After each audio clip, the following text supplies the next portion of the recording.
Urdu discovery के मुअज़्ज़िज़ दोस्तों, मैं हूं माजिद मलिक और आप तमाम देखने और सुनने वालों को अस्सलाम वालेकुम। नाज़रीन ग्रामी, मिस्री तारीख फ़िरौनों के जुल्म और सितम की दास्तानों से भरी पड़ी है। ज़माना कदीम में मिस्री सहराओं के मकीन देवताओं की परस्तिश किया करते थे। इंतहाई अजीबो गरीब रस्म व रवाज और अकायद उस कौम का हिस्सा थे।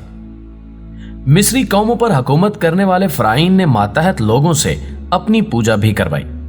तहम मिस्र की इस अंधेरी तारीख में एक फ़िरौन ऐसा भी गुजरा जो एक खुदा को मानता था।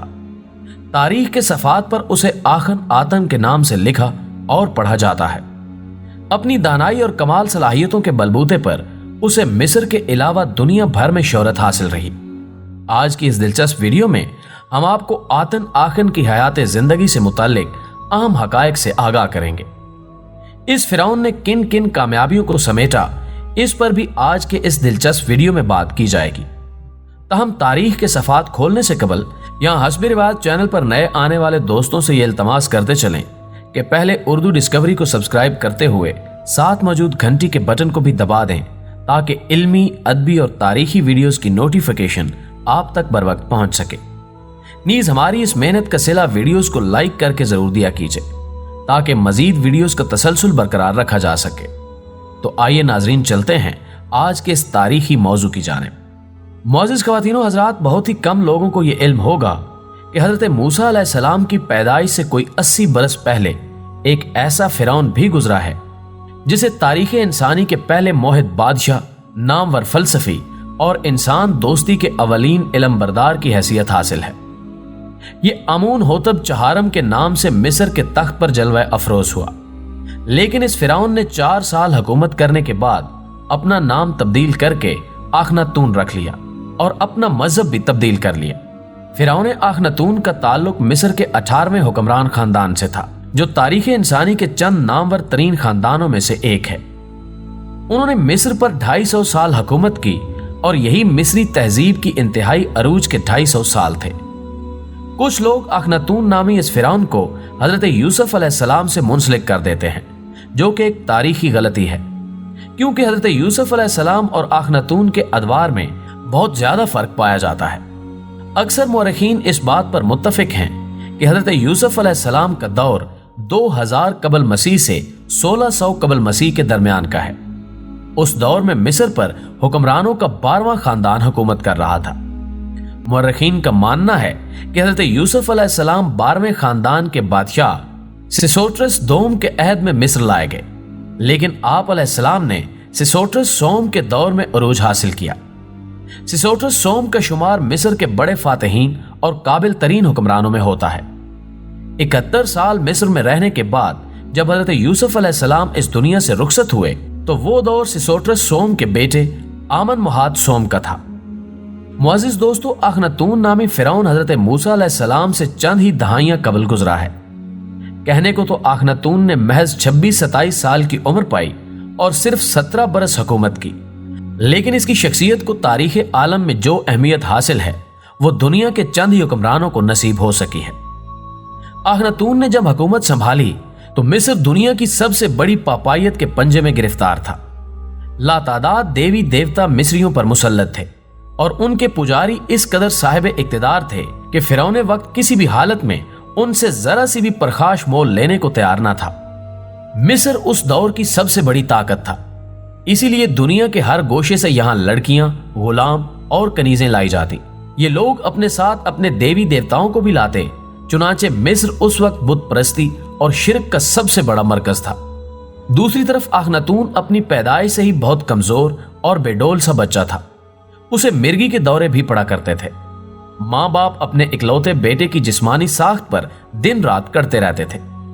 जिस महल में आखनातून ने आंखें खोली और जहां वो पला बढ़ा वो दुनिया के खूबसूरत तरीन मोहल्लात में से एक था। इसके बावजूद वो अपनी आसाबी कमजोरी और बेढंगे जिस्म पर बचपन से ही मलामत करता आया। आखनातून बागों में बैठे परिंदों की चहचहाट सुनता, तालाब में मछलियां तैरते देखता या फिर सर्दियों की धूप में तितलियों के पीछे दौड़ता। शहजादे की इस तन्हाई पसंदी और फितरत की इस कुर्बत ने उसे एक फलसफियाना जहन अता किया। उसकी रूह बेशुमार खुद साख्ता खुदाओं से भटक कर खाल के हकीकी की तलाश में बेचैन रहने लगी। दूसरी तरफ उसके बूढ़े बाप یعنی وقت کے فرعون کو اپنے بیٹے اخناتون کی شادی کی فکر تھی، سو اس نے اخناتون کی شادی متانی کے آریائی حکمران کی بیٹی سے کر دی۔ یہی لڑکی آگے چل کر ملکہ نفرتیتی کہلائی۔ معزز دوستو، شہزادہ اخناتون جب 9 برس کا تھا تبھی اس کے باپ نے اخناتون کو اپنی جگہ فرعون نامزد کر دیا، لیکن اخناتون کو حکومت و بادشاہت میں کوئی دلچسپی نہیں تھی۔ وہ حسب معمول اپنا وقت باغات اور کھلی فضاؤں میں گزارا کرتا۔ شروعات میں تو نظام حکومت پہلے اس کا باپ اور بعد میں اس کی ماں چلاتے رہے، لیکن 15 سال کی عمر کو پہنچ کر اخناتون نامی اس لڑکے نے ایک خاص فیصلہ کیا۔ اس نے بد مزاج اور نشہ اقتدار میں بدمست پجاریوں اور ان کے بتوں کو ٹھکراتے ہوئے صرف ایک خدا، جس کا نام اس نے آتن رکھا تھا، کی عبادت کا حکم جاری کیا۔ یہیں اس نے اپنا نام آمن ہوتب چہارم سے بدل کر اخناتون یعنی آتن کا بندہ رکھا۔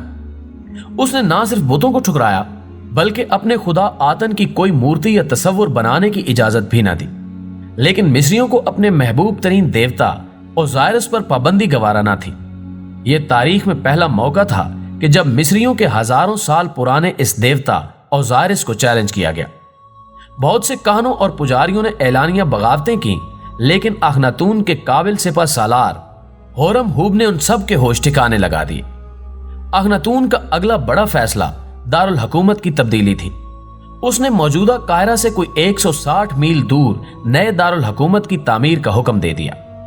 اس نئے شہر کا نام اس نے اپنے دیوتا کے نام پر اختاتن رکھا، جو آج تل الامارنا کے نام سے مشہور ہے۔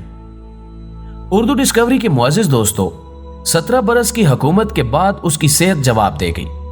اخناتون کے آخری ایام بڑے ہی المناک اور کرب انگیز تھے۔ اسے خود بھی یہ احساس تھا کہ وہ اپنے مشن میں ناکام رہا ہے۔ اخناتون اپنی تمام نوازشات کے باوجود امراء کا خلوص حاصل نہ کر سکا تھا، جبکہ مذہبی انقلاب کے باعث وہ پجاریوں اور عوام میں بھی خاصا غیر مقبول تھا۔ سیاسی اور عسکری لحاظ سے اس کا عہد مصر کے لیے نقصان دہ ثابت ہوا۔ اس نے تلوار اٹھا کر ایک کونے میں رکھ دی تھی۔ جب اس کے کمانڈر خطوط بھیج کر اس سے مدد اور کمک طلب کرتے تو یہ فرعون ان پر عمل کرنے کی بجائے حمد یا مناجات میں مصروف رہتا۔ اس نے اختاتن نامی شہر کی تعمیر کے وقت حلف اٹھایا تھا کہ وہ کبھی آتن کی حدود سے باہر قدم نہیں رکھے گا۔ اخناتون نے یہ عہد مرتے دم تک نبھایا۔ چنانچہ نظم و نسق کی حالت اور اہلکاروں کی کارگزاری دیکھنے کے لیے اس نے کبھی دوسرے علاقوں کے دورے نہیں کیے۔ اسے اپنے ملک کی حکومت کا بھی علم نہ تھا کہ وہ کیسے اور کیوں چل رہی ہے۔ اخناتون کی وفات کے بعد اس کا بسایا ہوا دارالحکومت بری طرح برباد کر دیا گیا۔ ہر دفتر اور مکان کی ایک ایک اینٹ اکھاڑ دی گئی۔ نئے مذہب کے جتنے بھی ظاہری آثار تھے ان سب کو مٹا دیا گیا۔ خاص طور پر اخناتون کے محلات اور مندروں کو ریزہ ریزہ کر دیا گیا۔ معزز دوستو، اخناتون کے بعد اس کا بیٹا توت انخ آمن مصر کا نیا فرعون اور اس کی بیٹی اور سابقہ بیوی انخ سنامون مصر کی ملکہ بنے۔ ان دونوں نے مصر سے اپنے باپ کے رائج کیے دین کو تبدیل کر کے واپس بت پرستی اور شرک عام کر دیا۔ اخناتون کے مذہبی انقلاب کے ساتھ ساتھ اس کی ذاتی زندگی بھی نہایت عجیب و غریب ہے۔ مصر کے اس فرعون نے اپنی بیٹیوں سمیت اپنی بہنوں سے بھی شادیاں رچائیں، جبکہ اس فرعون نے ایک لڑکے کو بھی اپنا شریک حکومت بنایا۔ آتن آخر نے مرتے وقت اپنے جانشینوں کو کئی وصیتیں بھی کیں، تاہم ایک پر بھی عمل درآمد نہ کیا جا سکا۔ مصری قوم جیسے اس کے مرنے کا انتظار کر رہی تھی۔ چند ہی دنوں میں تمام قواعد و ضوابط تبدیل کر دیے گئے اور فوج کو نیام و ڈھال سے لیس کر دیا گیا۔ یوں مصری تاریخ نے 17 سالوں بعد قریبی علاقہ جات کی جانب پیش قدمی کرتے ہوئے انہیں فتح کرنے کی کوشش کی۔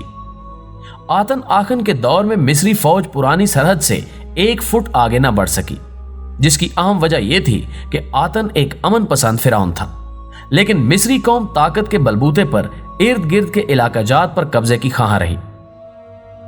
دوستوں، ہمیں امید ہے کہ ہماری آج کی یہ ویڈیو بھی آپ کو پسند آئی ہوگی۔ ویڈیو پسند آنے کی صورت میں اسے لائک کیجئے، اپنے دیگر دوستوں کے ساتھ فیس بک اور واٹس ایپ پر شیئر کرتے ہوئے ہماری حوصلہ افزائی کیجئے اور کمنٹ باکس میں ہمیں اپنی قیمتی تجاویز سے ضرور آگاہ رکھیے گا۔ آج کی ویڈیو میں بس اتنا ہی۔ اگلی ویڈیو تک کے لیے اللہ نگہبان۔